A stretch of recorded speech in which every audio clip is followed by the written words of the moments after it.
إن الحمد لله نحمده ونستعينه ونستغفره ونعوذ بالله من شرور أنفسنا وسيئات أعمالنا من يهده الله فلا مضل له ومن يضلل فلا هادي له أشهد أن لا إله إلا الله وحده لا شريك له وأشهد أن محمدا عبده ورسوله الذي لا نبي ولا رسول بعده اللهم صل وسلم على محمد وعلى آله وصحبه ومن والاه أما بعد قال تعالى يا أيها الذين آمنوا اتقوا الله حق تقاته ولا تموتن إلا وأنتم مسلمون.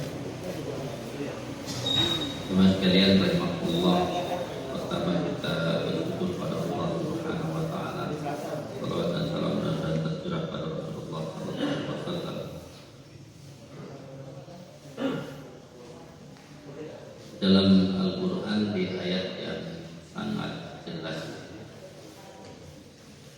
Kalau yang lalu kita sudah kasih tentang kurikulum wudu, mungkin kita bertanya, wudu harus mencapai target sesuai dengan ayat-ayat dan hadis-hadisnya. Maka seolah-olah kita beribadah kalau itu repot. Sebelum kita mau repot dalam ibadah, maka mari kita renungkan ayat yang sering kita dengar. A'udzubillahi minasyaitonir rajim. Ya ayyuhan nas. Kalau dipotong, u'budu rabbakumul ladzi khalaqakum walladzina min qablikum la'allakum tattaqun. Surat Al-Baqarah ayat 21. Ini kalau ditanyakan kepada bapak-bapak, ibu-ibu, bahwa cari jawaban kenapa kita beribadah dan untuk apa kita beribadah. Karena harapan dari sebuah ibadah, harapan itu menunjukkan bahwa banyak orang beribadah kepada Allah Subhanahu wa taala itu sering mengaitkan dengan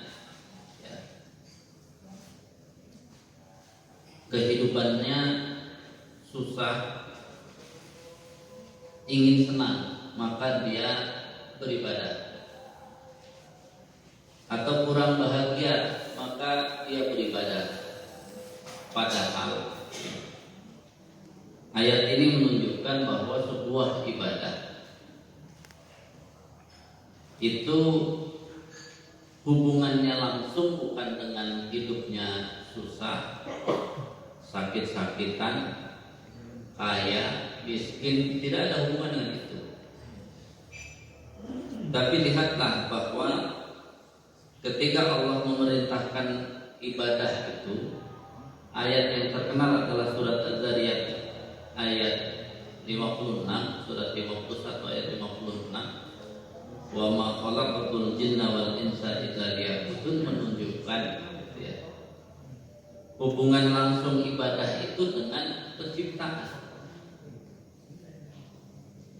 Bicara penciptaan itu dari kita tadinya tidak ada menjadi ada.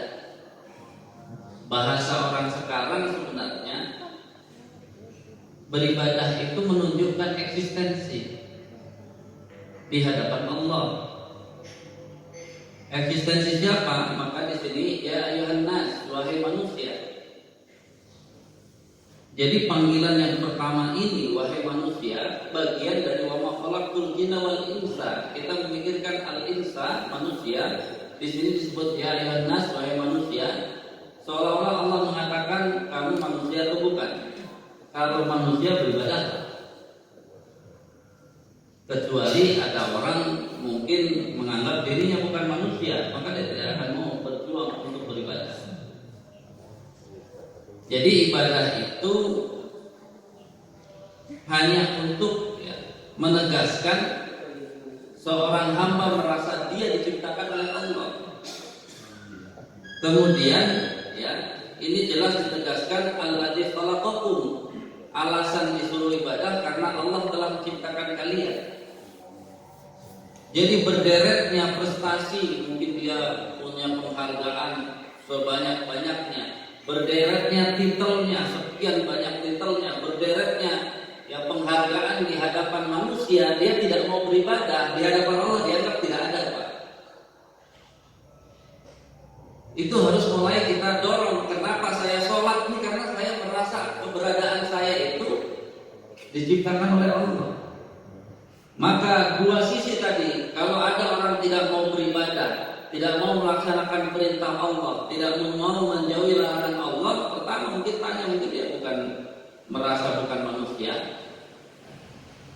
Karena sisi merasa bukan manusia itu, dari sisi merasa bukan manusia itu, kalau dia binatang ya, itu ya, tingkah laku binatang itu dianggap beribadah.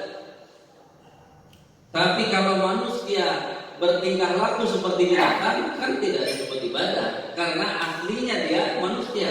Kenapa berlaku seperti binatang? Sampai tidak mau ya sholat, tidak mau ya belajar agama, tidak mau menjadi seorang bapak yang terbaik, tidak mau menjadi suami yang terbaik, tidak mau menjadi istri yang sholihah, semua dia tidak mau ya melaksanakan ketentuan-ketentuan Allah, artinya dia tidak mau ibadah, maka dia tidak bisa dianggap sebagai manusia di hadapan Allah.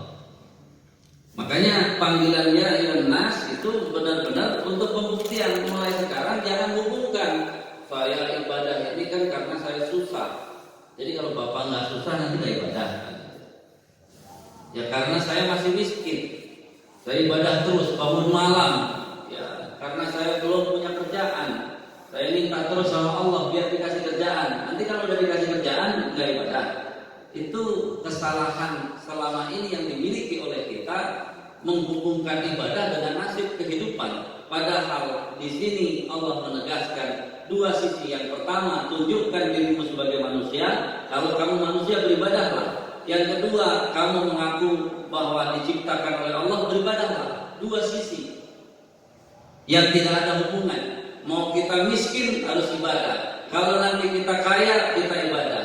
Kalau kita hidupnya ya susah kita ibadah, kalau nanti hidup kita senang kita ibadah. Di situ menekan. Jadi ketika kita beribadah jangan dihubungkan dulu dengan nasib kehidupan. Karena beribadah kita kepada Allah hanya untuk membuktikan benar bahwa kita manusia, baik penegasan dalam wa khalaqtul jinna wal insa illa liya'budun atau panggilan Allah ya ayyuhan nas. Maka kalau kita manusia dulu beribadah. Yang kedua, penegasan dari ya rabbakumul ladzi khalaqakum. Saya ini diciptakan Allah, saya harus beribadah. Jadi jangan lagi dihubungkan dengan beribadah biar hidup kita dari susah menjadi senang, dari miskin agar jadi kaya, tidak sesuai. Jadi mau kita miskin diberi Allah kesulitan tetap harus ibadah. Karena mempertahankan eksistensi kita sebagai manusia yang telah diciptakan oleh Allah Subhanahu wa taala. Sehingga targetnya juga jelas, ibadah nggak boleh sembarangan. Karena apa? La'allakum tattaqun. Lihat, kalau engkau ibadah, saya sudah ibadah Ustaz, berarti eksistensi saya di hadapan Allah sebagai manusia yang telah diciptakan Allah sudah selesai. Tidak. Ibadah seperti apa yang digunakan untuk menunjukkan eksistensi manusia? Ibadah seperti apa yang harus dilakukan untuk menyatakan kita ini diciptakan oleh Allah? La'allakum tattaqun. Ibadahnya sudah mencapai, ibadahnya sudah merubah dia menjadi orang-orang yang bertakwa. Dengan dua kategori besar saja munculnya di dalam jiwa kita semangat untuk masuk surga, berjuang apa saja agar kita bisa masuk surga, semangat kita untuk menghindar dari neraka. Bagaimanapun godaannya, sesusah apapun saya harus terhindar dari neraka. Itulah jiwa-jiwa ketakwaan minimal yang harus muncul dalam diri kita. Nah, untuk masalah nasibun, ya kan nasib itu bahasa Arab. Nasib kita di dunia itu bisa dikaitkan dengan alladzi ja'ala lakumul arda firasya was samaa'a binaa'a. Itu jelas. Kita hidup di dunia ini fasilitas pertama kan karena Allah menjadikan bumi ini hamparan. Kan menjadikan itu menunjukkan bahwa Allah menciptakan bumi itu bulat tapi dijadikan seperti hamparan karena di sini fungsional. Wasama, langit yang kelihatan itu binaan sebagai atap karena tidak semua karena semua yang membahayakan bumi itu telah dilindungi oleh langit kita sehingga cahaya matahari tidak berbahaya bagi kita. Meteor semua yang besar tidak langsung sehingga kita terlindungi, baru Bapak bisa berusaha. Makanya kan ulama mengatakan kalau kita bertawakal atas usaha yang kita lakukan itu bagian dari syirik. Nah, kita kan selalu mengkalkulasi kalau rajin akan dapat rezeki yang banyak, kalau malas rezeki yang sedikit. Berarti rezeki banyak karena rajin, dia salah. Dia bisa rajin karena fasilitas Allah. Coba kalau buminya terasa bulat, dia nggak bisa berusaha. Coba kalau ketika berusaha cahaya matahari itu tidak ada filternya, dia harus menghindar cahaya matahari, dia tidak bisa berusaha, dia lupa. Nanti menjadi koron-koron baru. Maka ketika Allah berikan fasilitas yang jelas sampai semua rezeki bersumber dari Allah itu, kalau kita lihat di sini, konteksnya bukan kita ibadah tidak ibadah, tapi konteksnya wala taj'alu lillahi andadan. Jangan sampai sudah Allah berikan fasilitas kehidupan ini, nasibnya kita malah menjadikan Allah sebagai tandingan. Ternyata fokus kita bukan lagi kepada Allah. Kita merasa karena kita punya uang, kayaknya saya cukup hidup ini dengan uang. Itulah tandingan-tandingan yang di sini kalau saya sebut wa antum ta'lamun, asalnya padahal kalian mengetahui, tapi kalau dari proses ta'lamun merupakan fi'il mudhari, siapa yang bisa menangkap bahwa dalam hidup ini ketika kita miskin, ketika kita ternyata kaya, atau ketika kita susah, ketika senang, kita tidak akan menjadikan Allah sebagai tandingan-tandingan dengan keadaan nasib kehidupan kita. Itu hanya bisa dilakukan oleh orang-orang yang terus memproses ilmunya menjadi orang-orang yang ilmunya sangat banyak. Ta'lamun kita bisa mengartikan sebagai proses untuk terus belajar. Tidak mungkin kita bisa menghindar diri dari tadi menjadikan Allah sebagai tandingan kalau kita tidak belajar. Kalau kita lihat korun, dia tidak mau belajar, sehingga merasa bahwa kehidupan yang dicapai itu adalah dari usaha dirinya sendiri. Dia celaka, dia telah menjadikan Allah sebagai tandingan. Ini yang saya sampaikan, mudah-mudahan sambil menunggu Ustaz tadi bisa menjadi pegangan bahwa urusan kita kan masih banyak orang di luar sana, sholatnya iya, bangun malam iya, tapi giliran dagang pakai penglaris.